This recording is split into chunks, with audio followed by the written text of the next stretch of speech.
الحمد لله رب العالمين والعاقبة للمتقين والصلاة والسلام على سيد الأنبياء والمرسلين وعلى آله وأصحابه أجمعين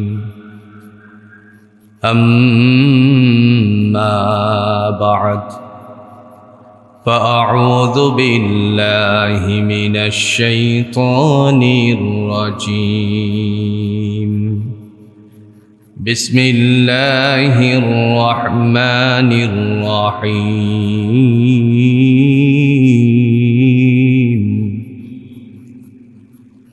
وأذن في الناس بالحج يأتوك رجالا وعلى كل ضامر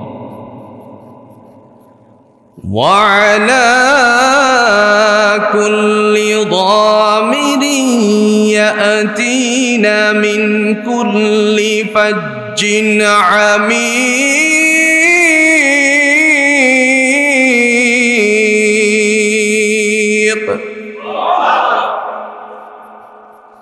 قال رسول الله صلى الله عليه وسلم من زار قبري وجبت له شفاعتي أو كما قال عليه الصلاة والسلام. اللهم صل على محمد وعلى آل محمد كما صليت على إبراهيم وعلى آل إبراهيم إنك حميد مجيد. اللهم بارك على محمد وعلى آل محمد كما باركت على إبراهيم وعلى آل إبراهيم إنك حميد مجيد. الحمد لله মহান আল্লাহ সুবহানাহু ওয়া তাআলার দরবারে অগণিত শুকর যে আল্লাহ পাক আমাদেরকে বিভিন্ন কর্ম থেকে পৃথক করে আপনাদের প্রাণ প্রিয় মসজিদ হাজী আব্দুল সত্তার সেন্ট্রাল মসজিদে আসার তৌফিক দান করেছেন। এই জন্য আমরা সকলেই কালিমাতুশ শুকর আদায় করে নিচ্ছি আলহামদুলিল্লাহ। সম্মানিত উপস্থিতি, যে আল্লাহ সুবহানাহু ওয়া তাআলা আমাদের জন্য ঘরের ব্যবস্থাপনা করে দিয়েছেন, ইতিহাস থেকে কোরআন থেকে আমরা যে বিষয়টুকু চয়ন করতে পারি সে বিষয়গুলো গত জুমার আগের জুমায় আপনাদের সামনে উপস্থাপন করেছিলাম। 2 মিনিট একটু ধারণার্থে বলছি। আল্লাহ সুবহানাহু ওয়া তাআলার পক্ষ থেকে যেখানে বাইতুল্লাহ আজ আমরা লক্ষ্য পাই, দৃষ্টিতে ধরা পড়ে বাইতুল্লাহকে, এই বাইতুল্লাহর জায়গা চিহ্নিত করেছিলেন মহান আল্লাহ সুবহানাহু ওয়া তাআলা। কুরআনুল হাকিমে সূরাতুল হজ্জ আল্লাহ বলছেন ওয়া ইয বাওয়া'না লি ইব্রাহিমা মাকানাল বাইত, আমি আমার ইব্রাহিমকে কাবা ঘরের স্থান চিহ্নিত করে দিলাম, দিয়ে তিনি নির্মাণের জন্য কথা বলেছিলেন। এই নির্মাণ করতে গিয়ে মিস্ত্রির দায়িত্ব পালন করেছিলেন হযরত ইব্রাহিম আলাইহিস সালাতু ওয়াস সালাম নিজে। এই কথাও বলেছিলাম মিস্ত্রির সাথে সহযোগিতা করার জন্য একজন যুগালীর প্রয়োজন পড়ে। কোথা থেকে যুগালী সংগ্রহ করবেন তিনি চিন্তা করলেন যে নিজের ঘরেই বেছে নেওয়া যাক, যারই উদ্দেশ্যে সন্তান ইসমাঈল আলাইহিস সালাতু ওয়াস সালামকে যুগালী হিসাবে তিনি নিয়েছিলেন। এই কথাও বলেছিলাম যুগালী দায়িত্ব পালন করেছেন, মিস্ত্রি দায়িত্ব পালন করেছেন। দায়িত্ব পালন করার শেষে আল্লাহর দিকে মুতাওয়াজ্জহ হয়ে বলছিলেন রব্বানা তাকাব্বাল মিন্না, আল্লাহ আমাদের এই পরিশ্রমকে তুমি কবুল আর মঞ্জুর করো, ত্রুটি বিচ্যুতিগুলো মার্জনা করো। ইন্নাকা আনতাস সামিউল আলিম, নিঃসন্দেহে তুমি অধিক শ্রবণকারী, আর আমরাও জানি আল্লাহর চেয়ে বেশি শ্রবণ করনেওয়ালা পৃথিবীতে আর কেউ নেই। পৃথিবীর সমস্ত প্রাণীদের কথা আওয়াজ কি বলতে চাই কেবল বুঝেন, শুনেন, জানেন কে? আল্লাহ পাক। এরপরে তিনি তাদের দোয়াকে কবুল করেছিলেন। আর এরই ধারাবাহিকতায় পৃথিবীতে সেজদার কিছু জায়গা নির্মিত হল। এই সেজদার জায়গাদের মধ্য থেকে আপনাদের প্রাণপ্রিয় মসজিদ হাজী আব্দুল সাত্তার সেন্ট্রাল মসজিদ। বন্ধু, কোরআনুল হাকিম আমাদেরকে প্রমাণ করে ইন্নামা ইয়ামুরু মাসাজিদ আল্লাহ, নিঃসন্দেহে তারাই আল্লাহর ঘর মসজিদ আবাদ করতে পারে। তারা পারে, তারা কারা? মান আমানা বিল্লাহ, যারা কেবল বিশ্বাস স্থাপন করে আল্লাহর উপরে। একটু সুবহানাল্লাহ জোরে বলুন। যার বিশ্বাস আল্লাহর উপরে নাই সে কষ্টিংকালেও মসজিদ আবাদ করতে পারে না। আমরা অনেক সময় বলি আমি রবকে মানি, আল্লাহকে মানি, এটা হলো মৌখিক। এই কথার প্রমাণ রাসূলুল্লাহ 1450 বছর আগে দিয়েছেন। তিনি বলেন ঈমানের প্রকার হলো ৭৭, এক বর্ণনায় আরেক বর্ণনায় হলো 60। এর মধ্যে তিনটি হলো সবচাইতে বড়। প্রথমটির নাম হলো ইকরার বিল লিসান, জবান দ্বারা স্বীকার করতে হবে আমি আল্লাহ এক, অদ্বিতীয়, আমার সাথে আর কোনো শরীক নাই। ইমানদার হয়ে গেল? কথা বলেন, ইমানদার হয়ে গেল? না, এই জামানায় ইমানদার হয়নি। ওই জামানায় ইমানদার হয়েছিল, কারণ তখন অন্য কোনো বিধান আল্লাহর পক্ষ থেকে নির্ধারিত হয়নি। এই জামানায় কেন ইমানদার হলো না? ইকরার বিল লিসানের পরে রাসূলুল্লাহ সাল্লাল্লাহু আলাইহি ওয়াসাল্লাম বলেন তাসদীক বিল জানান, অন্তর দ্বারা বিশ্বাস স্থাপন করতে হবে। মুখে বলার নামেই ইমানদার না, অন্তর দিয়ে বিশ্বাস স্থাপন করতে হবে আল্লাহ এক, অদ্বিতীয়, তার সাথে কোনো শরীক নেই। ইমানদার হয়ে গেল? না, এই জামানায় হলো না।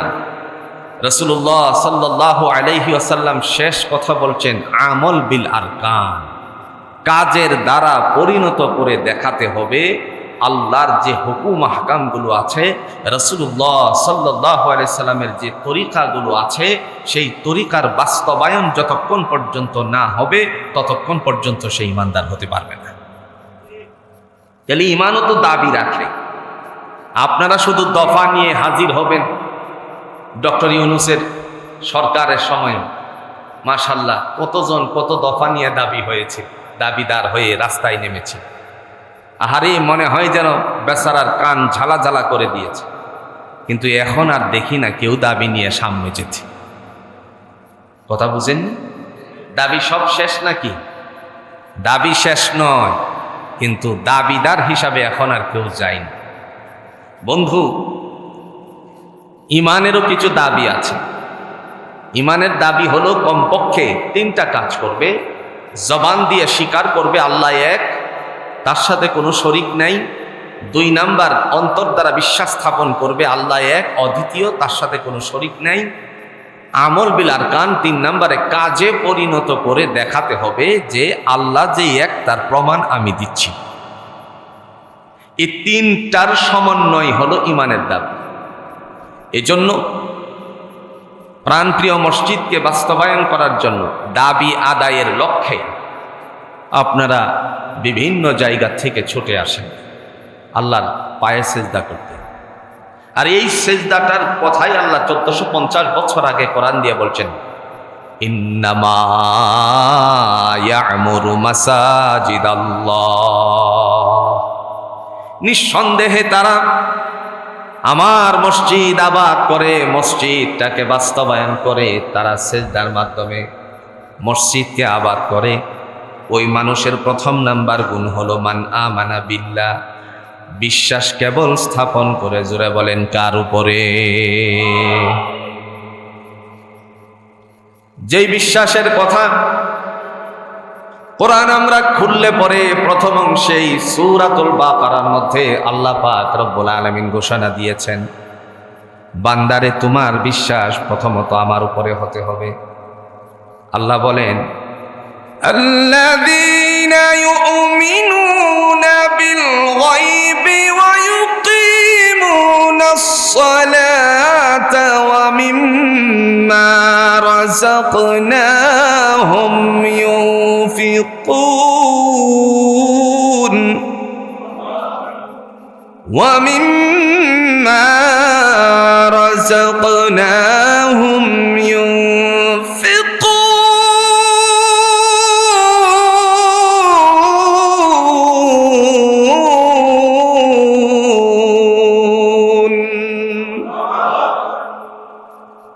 আল্লাহ রাব্বুল আলামিন তিনি কুরআনুল হাকিমের মহাগ্রন্থ আল কিতাবের প্রথম অংশেই কথা উল্লেখ করে দিয়ে তিনি বলেন, আল্লাযীনা ইউমিনুনা বিল গায়ব, যারা বিশ্বাস স্থাপন করে অদৃশ্যের উপরে।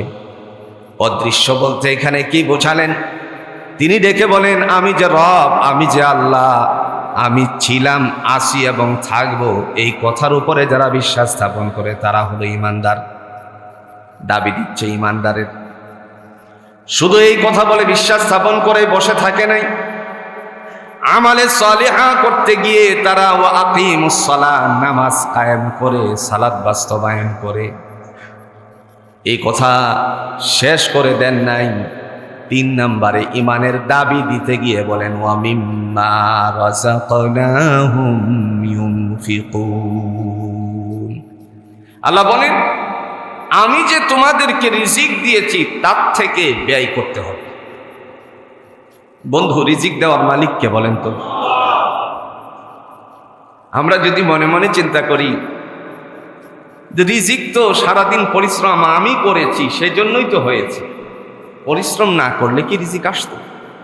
আচ্ছা, আপনাকে পরিশ্রম করার মতন যে শক্তি সামর্থ্য দিয়েছেন তিনি কে? সারাদিন আপনি ব্যবসা করছেন, এই সারাদিন ব্যবসা করার তো সর্বপ্রথম যেই বিষয়টা প্রয়োজন সেটি হচ্ছে ধৈর্য। ব্যবসায়িকের প্রথম কি চাবি দরকার? ধৈর্য। আপনার দোকানে কাস্টমার আসতেও পারে, নাও আসতে পারে, কিন্তু দোকান বন্ধ করে চলে যাবেন? দোকান খোলা রাখতে হবে। কাস্টমার আসো আর নাই আসো, এটার নাম হচ্ছে ধৈর্য। এই ধৈর্যের ভিতর থেকেই আল্লাহ পছন্দ করে মানুষের রিজিকের ফায়সালা করে থাকেন। সারাদিন বসে থাকার জন্য যে আপনি ধৈর্য ধরলেন, একটা চেয়ারে বসে আছেন, কেদারায় বসে আছেন আপনি, এবার মাঝে মধ্যে কোমরে ধরলো, দাঁড়ালেন, কিছু সময় আপনি হাঁটাহাঁটি করলেন, এই সব কিছু যে করলেন, যদি শক্তি সামর্থ্য আল্লাহ না দিতেন তাহলে জুড়ে বলুন তো ব্যবসা করা আপনার পক্ষে সম্ভব ছিল নাকি? ছিল না। আপনাকে আল্লাহ বসাইছেন, ধৈর্য দিয়েছেন, শক্তি সামর্থ্য দিয়েছেন, এই জন্য রিজিকে বরকত আসছে। তবে এই কথার বাস্তবায়ন হলো কোরআন দিয়ে। মহান আল্লাহ পাক রব্বুল আলামিন তিনি ডাক দিয়ে বলেন, বান্দারে রিজিকটা তো আমার পক্ষ থেকে আমি তোমাদেরকে দান করি, তবে এই রিজিকটুকু যে আমি পাঠাই তোমার অবহেলাতে নয়, আমি আল্লাহ রাব্বুল আলামিন তোমার পরিশ্রমের বিনিময়ে। সুবহানাল্লাহ। আচ্ছা, এই জামানায় বিনা পরিশ্রমে অর্থকরী উপার্জন করতে পারে এরকম মানুষগুলো আছে কি? কথা কয়।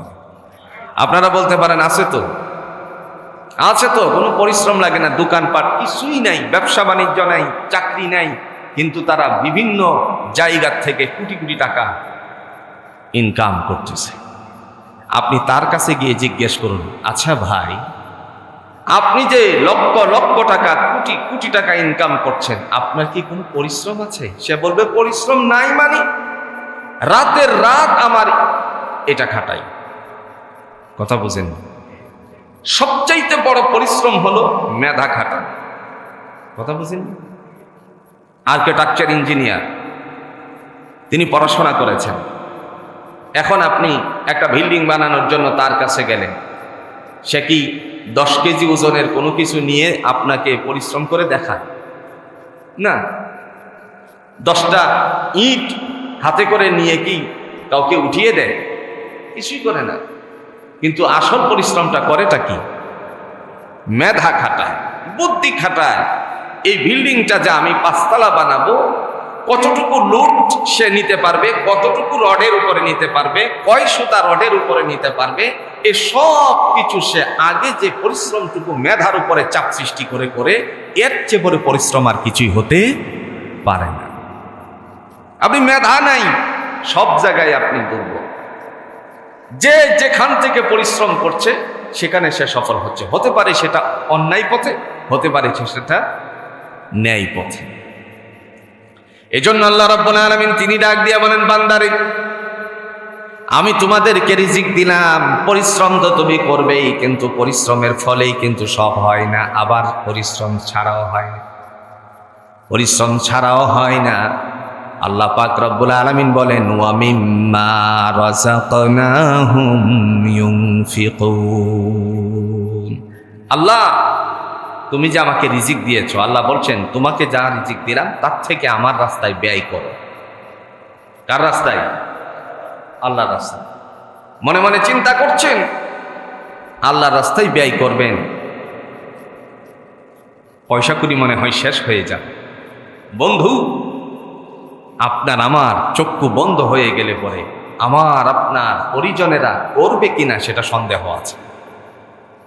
আমরা অনেক দেখেছি আপনাদের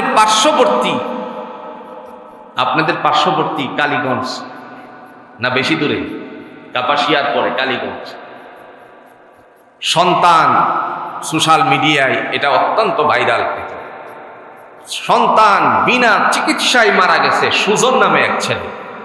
আপনারা হয়তো অনেকেই দেখেছেন। বাবা সন্তানকে রেখে তারপরে পলায়ন করেছে। ওই যে সম্পত্তি দিতে হবে, চিকিৎসার টাকা দিতে হবে, জানাজা পর্যন্ত করে নেয়। তার মানে কতটুকু পাষণ্ড হলে পরে এমন বাবা হওয়া যায়। কিন্তু আবার এই জায়গাতে এক ছেলে এক মেয়ে সব আপনার কোটি চালাচ্ছে যেন না দেওয়া যায়। জানাজা কমপ্লিট হলো, শেষ পর্যন্ত উপরস্থ কর্মকর্তারা এসে তার জন্য একটা সুপারিশনামা করল, যেন সেই ছেলে মেয়ে অর্থাৎ সুজনের ছেলে মেয়ে যেন বাড়ি থেকে বঞ্চিত না। অধিকার তো দিয়েছেন আল্লাহ সুবহানাহু ওয়া তাআলা কোরআন দিয়ে, কিন্তু এই অধিকারটা কখন বাস্তবায়িত হবে? যখন বাবা মারা যাবে। এর আগেই যদি অন্য ছেলে মেয়েদেরকে লিখে দেয় তাইলে ওরা এমনিতেই শেষ, এমনিতেই কি শেষ। হ্যাঁ, এখন আবার বর্তমান বাংলাদেশে একটি আইন হয়েছে। এই আইনটা হলো, যদি কাউকে অন্যায়ভাবে কিছু লিখে দেয় আর তারা যদি সেই ক্ষেত্রে আপনার মামলা করে, তখন এটা বিবেচ্য হিসাবে দাঁড় হতে পারে। প্রিয় ভাইয়েরা আমার, কথা বলার উদ্দেশ্য হচ্ছে ওয়ামিম্মা রাযাকনাহুম ইউনফিকুন। আমি আল্লাহ তোমাদেরকে যে রিজিক দিছি, রিজিক থেকে তুমি ব্যয় করো। কি করো? ব্যয় করো। আমরা পরিকল্পনা যাই করি আর না করি, সমস্ত পরিকল্পনা একসাথে বাস্তবায়িত হয় না, ধীরে ধীরে হয়, নাকি একসাথে হয়ে যায়। আবার পরিকল্পনার জাল কখনো কখনো নস্যাৎ হয়ে যায়। আপনি যা পরিকল্পনা করেছেন বাস্তবায়ন হয়নি। একটা ঘটনা বলি আপনাদের সামনে। উম্মতের হাকিম আশরাফ আলী থানভী রাহমাতুল্লাহি আলাইহি, আমরা তো সবাই তার নামটা শুনেছি। তিনি তার হেদায়াতুল হিকমা নামে গ্রন্থের মধ্যে উল্লেখ করেছেন, একজন আল্লাহর বান্দা পরিকল্পনার জাল বিস্তার করছে। তিনি ছিলেন কুলু। কুলু বুঝেন তো? মুরব্বীরা যারা আছেন তারা বুঝবেন। কুলু আগে মাথার মধ্যে তেল নিয়ে এসে গ্রামে গ্রামে বাড়ি বাড়ি বিক্রি করে। কুলুর মজুরি করার সময়ে বেতন ছিল তার 2 পয়সা। সে এই মজুরি করার সময় বেতন 2 পয়সা পাবে মালিকের পক্ষ থেকে মাসের শেষের পথে। চিন্তা করলো, এই 2 পয়সা দিয়ে আমি আমার পরিবারের জন্য একটা কিছু করতে চাই, 2টা ডিম কিনে ফেলব। অন্যের একটা মুরগির নিচে তাপ দিব কাকুতি মিনতি করে। 2টা বাচ্চা যদি হয়, এই বাচ্চার থেকে বড় হলে পরে আরো বাচ্চাগুলো জন্মাবে। মাথার মধ্যে আছে কি? কথা বুঝেন নাই? মাথায় আছে কি? তেল। পরিকল্পনা করে যাচ্ছে। শেষ পর্যন্ত এটা একটা মোটামুটি কয়েকটা মুরগি হয়ে গেলে বাচ্চাগুলি বিক্রি করে দিবে। বিক্রি করে একটা ছোট ছাগলের বাচ্চা কিনবে। এটা বড় হবে, প্রজনন হবে, তার থেকে বংশ বিস্তার হবে। এরপরে এটা বিক্রি করে দিয়ে আমি একটি উটনি কিনব। উটনি কেনার পর এটার উপরে আমি সোয়ার হব।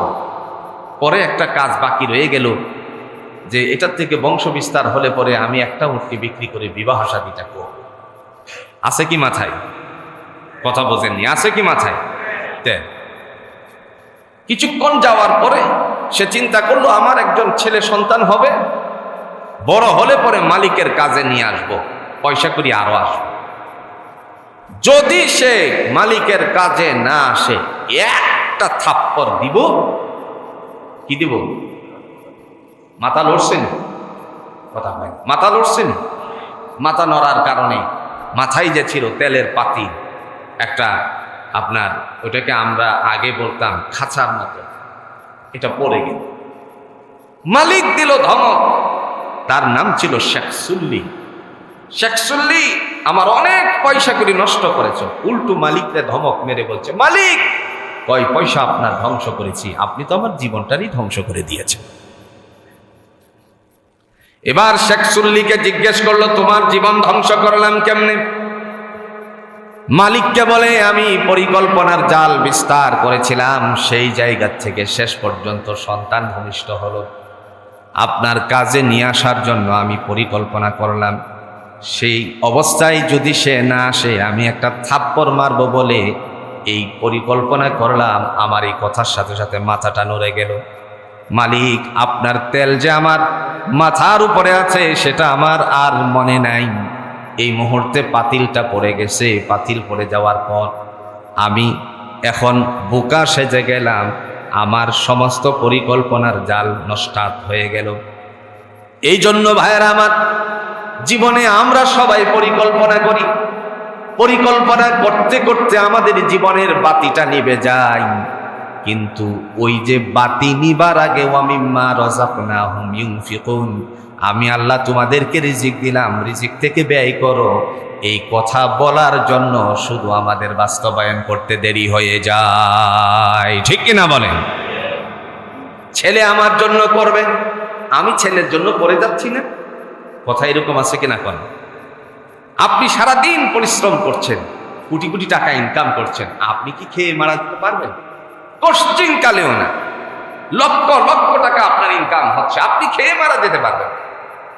সারাদিন যে ভাই অটো চালাই, সিএনজি চালাই, আল্লাহর বান্দা, তিনি যদি 1000 টাকা প্রতিদিন ইনকাম করে, মাসে তার জন্য 30,000 টাকা। সংসারে মানুষ আছে কেবল 3 জন থেকে 4 জন, মা বাবা আর হলেন স্বামী স্ত্রী। এখন নতুন বিবাহ করেছে, 4 জনে মিলে 500 টাকার বাজার খায় বা 700 টাকার বাজার খায়। আরো 300 টাকা তার জন্য মজুদ থাকে, অতিরিক্ত থেকে যায়। মাসে যদি হিসাব লাগাই, জুড়ে বলুন তো, 300 থাকলে মাসে কত টাকা? 9,000 টাকা। আত্মীয় স্বজন যারা আসে, এর ভিতর থেকেই হয়ে যায় 300 করে 9,000 টাকা তার উদ্বৃত্ত রয়ে গেল। কিন্তু যখন চিন্তা করলো এই 9,000 টাকা আমি আস্তে আস্তে করে বাড়াতে শুরু করব, মজুদ রেখে রেখে তারপরে আস্তে করে বাড়বে। সন্তান আসবে, সন্তানের জন্য আমি এটা করব ওটা করব, সব কিছু করে যেতে পারে। কিন্তু যেই সন্তানের জন্য আমরা করি, ওই সন্তান বাবার মৃত্যুর পরে বান্দা 2 জন এতিম মিসকিনকে খাওয়াবে শুধুমাত্র দোয়ার জন্য, কোনো আনুষ্ঠানিকতা না। আবার জন্য নিজ ব্যক্তিদের উদ্দেশ্যে যদি 3 দিন 7 দিন 10 দিন এরকম করে দিবস পালন করে, বছরের দিবস পালন করে, শরিয়া তাকে নিষেধাজ্ঞা জারি করেছে। 2 জন এতিম মিসকিনকে ডেকে এনে বলল, দুপুরবেলায় আমার বাড়িতে 4টা খাবা। খাওয়ার পরে বলছে, আমার বাবা দুনিয়ায় নাই, তুমি আমার বাবার জন্য একটু দোয়া করে দিও। হাত তুলে না, এমনিতেই মন থেকে দোয়া করে থাকবে। এই সময়টুকু পারে না। অনেক সন্তান আছে বছরে 10 জন এতিম মিসকিনকে খাওয়াতে পারে না, অথচ দেখা যায় বাবার পরিত্যক্ত সম্পত্তিতে সে বুক দখল করে আছে। এরকম সন্তান জুড়ে বলুন তো আপনাদের গাজীপুরে খুঁজলে পাওয়া যাবে কি যাবে না? বছরকে বছর চলে যায়, 2টা ঈদ আসে, 2 ঈদ, ঈদেও দেখা যায় সেই বান্দা বাবার কবরের পাশে দাঁড়ানোর জন্য সে চেষ্টা করলেও ব্যর্থ হয়ে যায়, সে পারে না, কারণ বিদেশে আছে কিংবা দেশে আছে। অনেক সন্তান আছে বাবার কবরের পাশে দাঁড়িয়েও 2টা কথা আল্লাহর কাছে বলতে পারে না। বন্ধু, মনে মনে চিন্তা করতে পারেন, যে সন্তান পিতার পরিত্যক্ত সম্পত্তি পেল, বাবার মার কবরের পাশে দাঁড়িয়ে 2টা কথা বলতে পারলো না, তাহলে কার জন্য আপনি রেখে গেলেন? এই জন্য রাসূলুল্লাহ সাল্লাল্লাহু আলাইহি সাল্লাম কোরআনুল হাকিমের মাধ্যমে ঘোষণা দিলেন, ওয়া মিম্মা রাযাকনাহুম ইউনফিকুন। আমি যে তোমাদেরকে রিজিক দান করেছি, এই রিজিক থেকে আমার রাস্তায় ব্যয় করো। নিজেরটা নিজে, কথা বুঝেননি? নিজেরটা নিজে। সন্তানের দিকে তাকিয়ে থাকবে না। হতে পারে এই সন্তান বছরে আপনার একদিন স্মরণ না করতে পারে, কারণ সে তো রঙ্গ তামাশার মধ্যে আছে। আমার চোখে যতটুকু দেখা, বাংলাদেশের শ্রেষ্ঠতম ধনীদের তালিকা, ভক্তের কিছু তালিকা আমার চোখের দেখা। বাবা মারা গেছে, দেশের মানুষ এক নামে সবাই চিনে ফেলেছে। আপনারাও চিনবেন নাম বললে, আমি বলতে চাই না, কিন্তু এই ধরেন আপনাদের গাজীপুর পর্যন্ত, ওই জায়গার নামটা বললাম না, কিশোরগঞ্জ বাড়ি মনে করেন, গাজীপুর পর্যন্ত মাস্তি করে এখান থেকে চলে যায়, বাড়িতে যাওয়ার বাবার কবরের পাশে দাঁড়ানো তার সময় হয় না। কথা বুঝতেছেন? আমি ওই জায়গাটা বললাম না, বললে এটা মিডিয়াতে চলে গেলে বিপদ আছে। কারণ আল হাক্কু মুররুন, সত্য সবসময় তিক্ত হয় না মিষ্টি হয়? কথা কন নাকি? মিষ্টি হয়। সত্য সবসময় কি হয়? তিক্তকর হয়। বাবার মায়ের কাছে আপনি একটা সত্য কথা বলবেন, একটা দোষ বলবেন যে মা তোমার এইটা হয় না, এটা এভাবে করলে মনে হয় ভালো হতো। মা কি বলবে জানেন? তোর পেটের থেকে আমি হইছি না, আমার পেট থেকে তুই হইছিস। এই জায়গায় আপনি দুর্বল। কথা বুঝতে পারছেন? কিন্তু এই জন্য আল্লাহ তাআলা কোরআন দিয়ে বলছেন, বলো, কিন্তু কথাটা যেন কর্কশ না হয়। উফিন ওয়ালা তানহারহুমা, যেন সেটা তোমার পক্ষ থেকে শব্দটা কষ্ট সরে বের না হয়ে যায়। কওলান কারীমা, আল্লাহ বলছেন কওলান কারীমা, উত্তম আচরণের সাথে বল। না বলার কথা কিন্তু আল্লাহ বলেন নাই, বলা আছে, কিন্তু উত্তমতার সাথে বলো। তারপরেও আপনাকে বলবে তোর পেট থেকে হইছি না, আমার পেট থেকে তুই হইছিস। এই জন্য ভাইয়েরা, আল্লাহ পাক কোরআন দিয়ে বলছেন, অমিম্মা রাযাকনাহুম ইউনফিকুন, আমি যে তোমাদেরকে রিজিক দিছি তার থেকে ব্যয় করো। কথা বলছিলাম পিছনের কথাগুলো, এর ফাঁক দিয়ে কিছু কথা বলে দিলাম। আল্লাহ সুবহানাহু ওয়া তাআলা তিনি তার বান্দার জন্য ঘোষণা দিয়েছেন, পৃথিবীবাসীর জন্য ঘোষণা দিয়েছেন, যে ঘর নির্মাণ করা হয়েছে, এই ঘর নির্মাণের পরে আল্লাহ পাক রব্বুল আলামিন তিনি তার পক্ষ থেকে ফয়সালা করে দিয়েছেন। ফয়সালাটা একটাই, যে আমার সাথে কাউকে শরীক করো না। তিনি যখন বললেন আমার সাথে কাউকে শরীক করো না, এটা প্রমাণিত হয়ে গেছে দুনিয়াতেই ইবাদতের ক্ষেত্রে। বন্ধু, আপনি অল্প ইবাদত করেন, কোনো ত্রুটি নেই, একেবারেই অল্প করেন।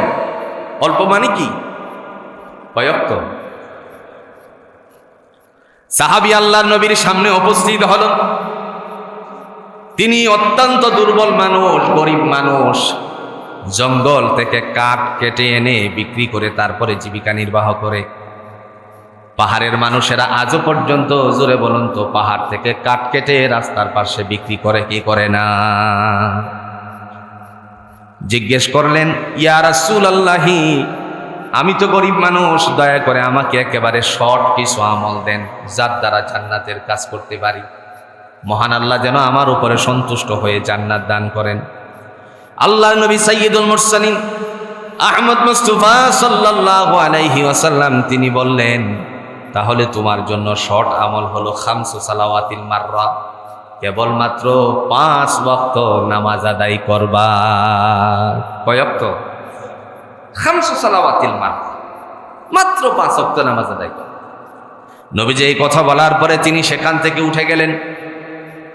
একটু দূরে গিয়ে বলছেন, ইয়া রাসূলুল্লাহ লা ইয়াজুদু ওয়া লা ইয়ানকুস, নবী গো বাড়াবো না কমাবো না। 5 ওয়াক্ত বলছেন, আমি 5 ওয়াক্তই ঠিকঠাক মতো করব। মুস্কি হাসি দিয়ে সাহাবীদেরকে বললেন, ও আমার সাথীরা, তোমরা কি জান্নাতি মানুষ দেখতে চাও নাকি? সাহাবীরা বললেন, ইয়া রাসূলুল্লাহ, দুনিয়াতে কি জান্নাতি মানুষ দেখা যায়?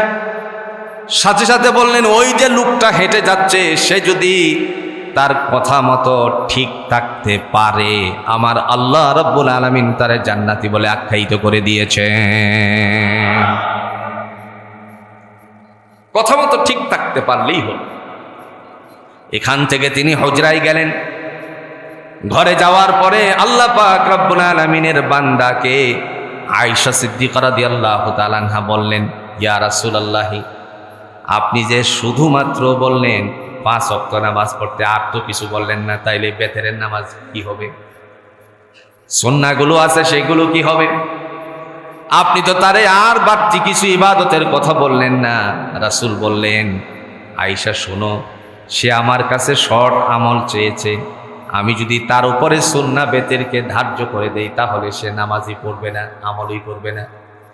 দেখবা ওই মানুষ 5 ওয়াক্ত নামাজ ঠিক মতো যখন আদায় করতে শুরু করবে, একদিন তার অন্তরেই নামাজের মজা ঢুকে যাবে।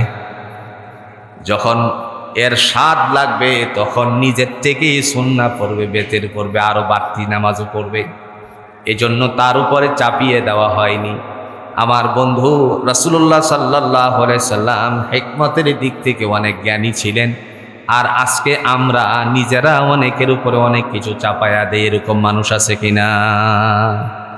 যে কথা বলার উদ্দেশ্য, রাসূল বলেন, আখলিস দীনাকা ইয়াকফিকাল আমালুল কলিল, তোমার ঈমানকে মজবুত করো, অল্প আমলই নাজাতের জন্য যথেষ্ট হয়ে যাবে। যতটুকুই করি সব কিছু আমল, আপনারা সাক্ষী দিয়ে বলুন তো আল্লাহর কাছে জমা আছে কিনা? সব আমল। কোরআন থেকে আপনি নামাজে এসে পড়ছেন, ফামান ইয়া'মাল মিসকালা যাররাতিন খায়রান ইয়ারা ওয়া মান ইয়া'মাল মিসকালা যাররাতিন শাররান ইয়ারা। যাররা পরিমাণ, অনুপরিমাণ যদি তুমি নেক আমল করো, তাহলে তোমার এটা মওজুদ আছে, নষ্ট হয়ে যায়নি। মওজুদ রাখার জন্য আল্লাহ পাক আমাদের দু কাঁধে 2 জন ফেরেশতা নিয়োগ দিয়েছেন, তারা দায়িত্ব পালন করতেছেন। শুধু তাই নয়, ছোট বড় যা কিছু আছে সব কিছু লিখে রাখার জন্য আল্লাহ 2 জন ফেরেশতাকে দায়িত্ব দান করে দিয়েছেন। সুবহানাল্লাহ। কোরআন বলে ছোট বড়, ওয়া কুল্লু সগীরিন ওয়া কাবীরিন মুস্তাতার, ছোট বড় যা কিছু করো রে বান্দা বান্দি, সব আমি তোমার আমলনামার মধ্যে উঠায়া রাখি। উঠায়া রাখার জন্য ফেরেশতারা কি করে? কোরআনুল হাকিমে সূরাতুল ইনফিতারের মধ্যে আমার আল্লাহ রাব্বুল আলামিন ঘোষণা দিয়েছেন, কিরামান কাতিবিনা ইয়া'লামুনা মা তাফআলুন।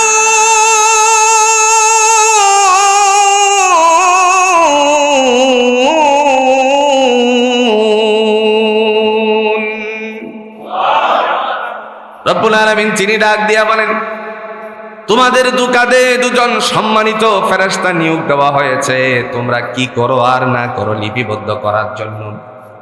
যদি আমাদের জন্য আল্লাহ এই কথা বলতে পারে, তাহলে 10 টাকার দানের কথাও জোরে বলেন ঘোষণা দিয়েছেন কে? পকেটের থেকে 10টা টাকা দিন। একজনের পকেটে 100 টাকা আছে। কয় টাকা? 100 টাকা আছে। আরেকজনের পকেটে 1000 টাকা আছে। 100 টাকা যার পকেটে আছে সে দিল 10 টাকা, আর 1000 টাকা যার পকেটে আছে সেও দিল 10 টাকা। কার দানটা বড়? কথা বুঝেন। কেমনে বড় হল? সমান তো সমানই, 10 টাকাই দিল 10 টাকা দিল, তাহলে বড় হলো কেমনে? বড় এই জন্য হয়েছে 100 টাকা থাকা অবস্থায় 10 টাকা দিয়ে দিছে, আর 1000 টাকা থাকা অবস্থায় সে 10 টাকা দিছে। ওই তার হলো 90 টাকা, তার আছে 90 টাকা, আর তার আছে কত? 990 টাকা। এই জন্য তার দানটা বড় হয়ে গেছে। কার্পণ্যতা করল না। জীবনে যে আল্লাহ পাক রব্বুল আলামিন দানের ফয়সালা করেছেন, যেই পয়সা করে দান করেছেন, এর থেকে আল্লাহর রাস্তায় দেওয়ার ঘোষণা, জুড়ে বলেন, ঘোষণা দিয়েছেন কে?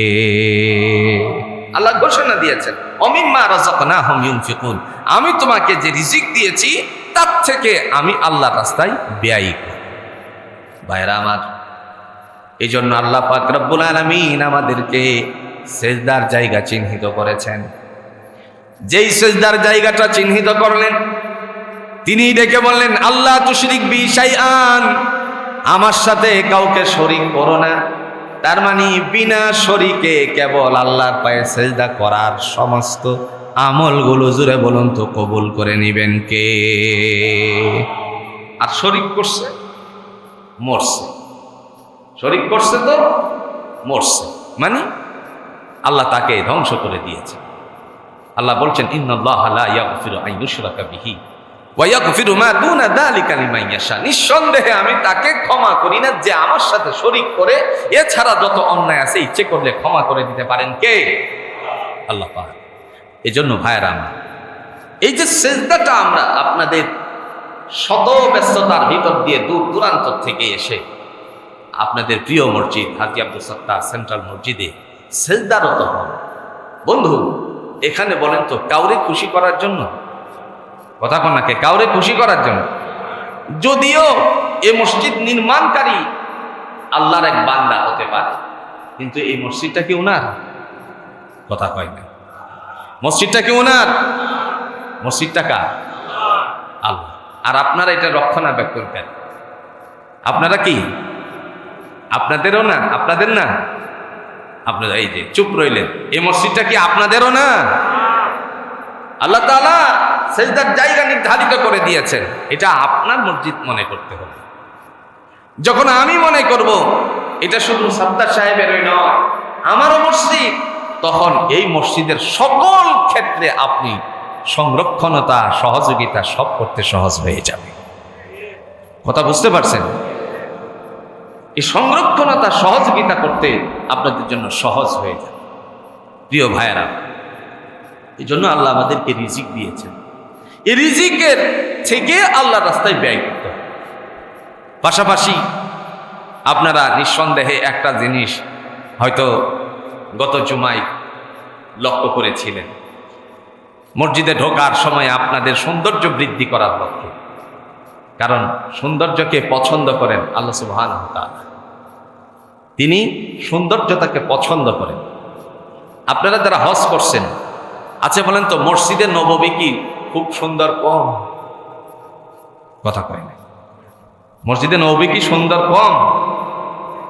এত সুন্দর করে সাজানো গোছানোর প্রয়োজনীয়তাটা কি ছিল? কারণ আল্লাহ সৌন্দর্যতাকে পছন্দ করে। আপনাদের ইবাদতের স্থানটাকে মনের দিক থেকে প্রফুল্লতার উদ্দেশ্যে তিনি আরো সুন্দর সুন্দর করে 20টা লাইট লাগিয়ে দিয়েছেন, স্ট্যান্ড করে সুন্দর করে। এক একটা লাইটে 1 লক্ষ টাকা করে পড়ে গেছে। চিন্তা করেন তো, 20টাতে 20 লাখ। এটা কি উনি নিয়ে যাবে? কথা কনাকে নিয়ে যাবে?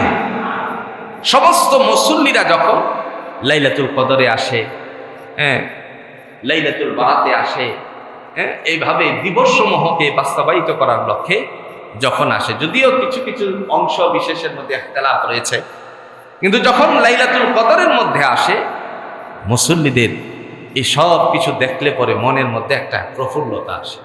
আর যদি প্রফুল্লতা নাওই আসতো, আমি যেটা আমার দৃষ্টিতে দেখেছি, নাওই যদি আসতো, তা আপনারা সেলফি মারলেন কেন? কথা বুঝেন?